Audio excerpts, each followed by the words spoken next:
Oh my God! So I'm very excited, very, very excited that President Trump has finally designated Nigeria as a country of particular concern. You see, on Tuesday this week, Tuesday, October 28th, 2025, around 11 a.m. Oklahoma time, that's Central Standard Time, United States, I got a call from Jesse Sutherland, the policy advisor to the senior senator from Oklahoma, Senator James Langford. That's one of the signatories to Senator Ted Cruz's bill. The message was just simple and direct. Frank, can you write a reminder to the letter sent to this office to be forwarded to the Department of State?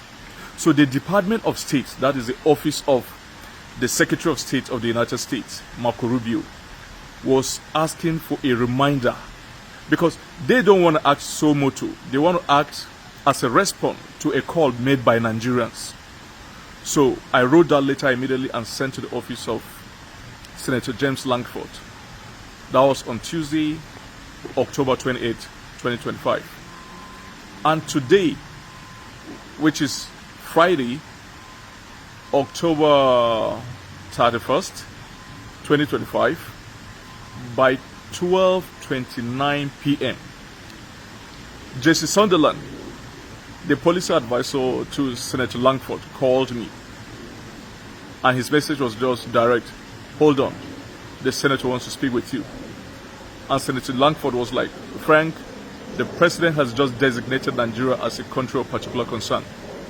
So I want to thank all those Nigerians who have been advocating for this, starting with my bishop, the bishop of the Catholic Diocese of Makurdi, Bishop Anagbe, and all the Reverend Fathers of Benue origin in the United States here, and very particularly to the guys at Equipping the Persecuted, very great man, Judge Saul, who has been there for Nigerian persecuted Christians, the guys at Truth Nigeria, Doug Barton, who himself was a former staff of the State Department, and Mike Arnold, and of course all the senators and the House of Rep members.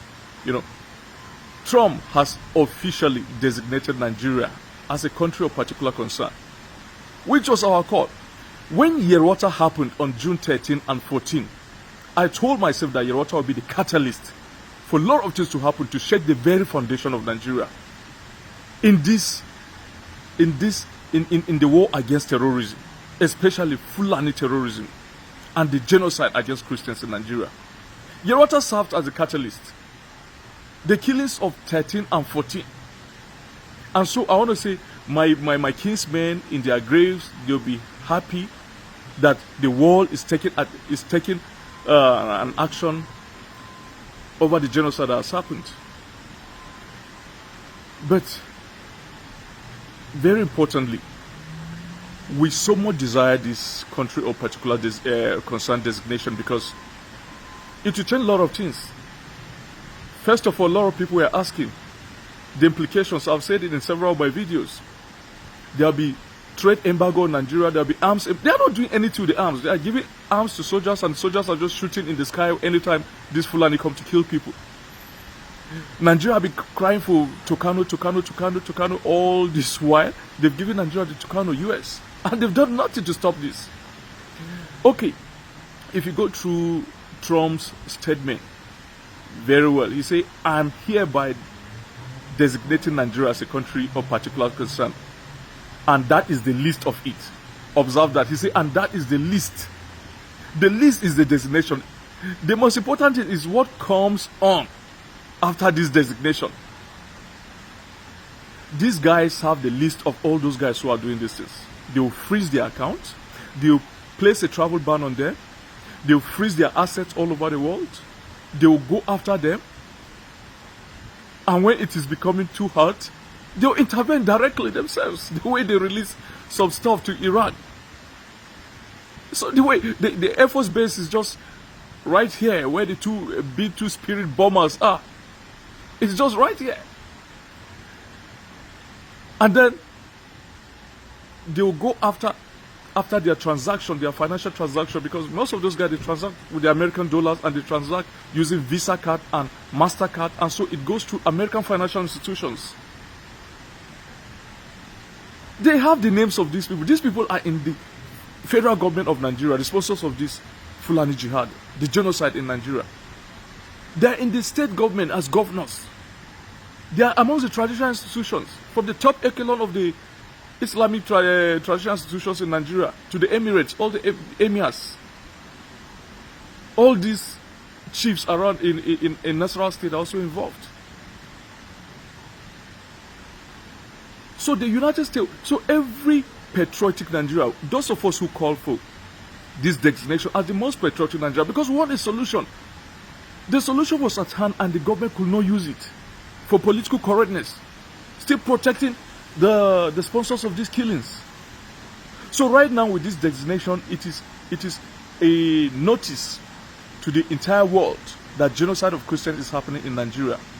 And other countries in the European Union, the United Kingdom, and Canada will also act.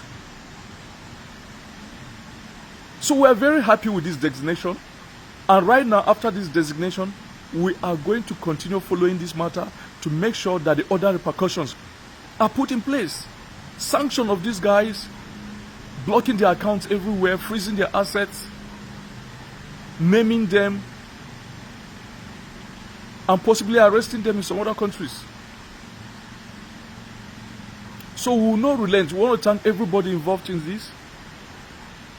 We want to thank all the priests, the pastors, the religious leaders, the political leaders who were able to be brave enough to call for this. And I'll just tell you that, look, the entirety of this designation did not come so moto by President Trump or Ted Cruz just doing it on their own. It came because of our cries. And the cries continues until when the sponsors of this terrorism and genocide are all arrested and put in prison, and then our people are made to return back to their ancestral land and claim their homes and live in peace and worship in peace. That is the list of what we're saying.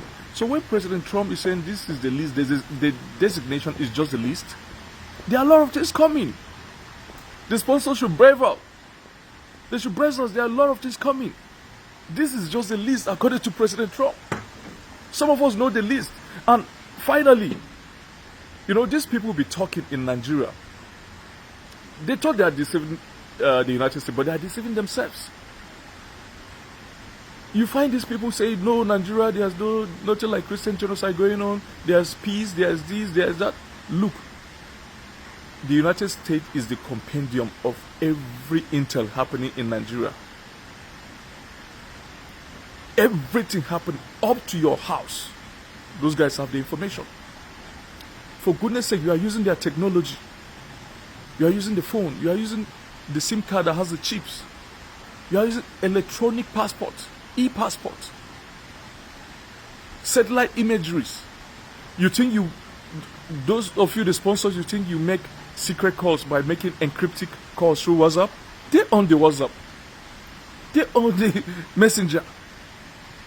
If you want to use even satellite phones, they own it.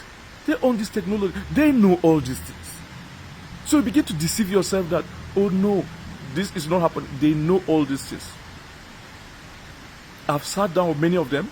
I've heard them inform me about Nigeria to the extent that I never knew Nigeria existed that way. So once again, we want to thank President Trump very well. We want to thank everybody involved in this.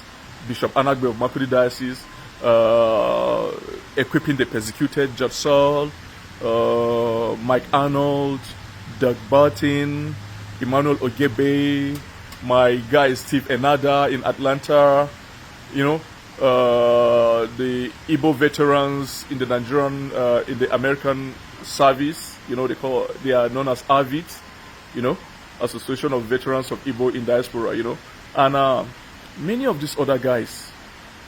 Kudos to all of us, and the fight has just started.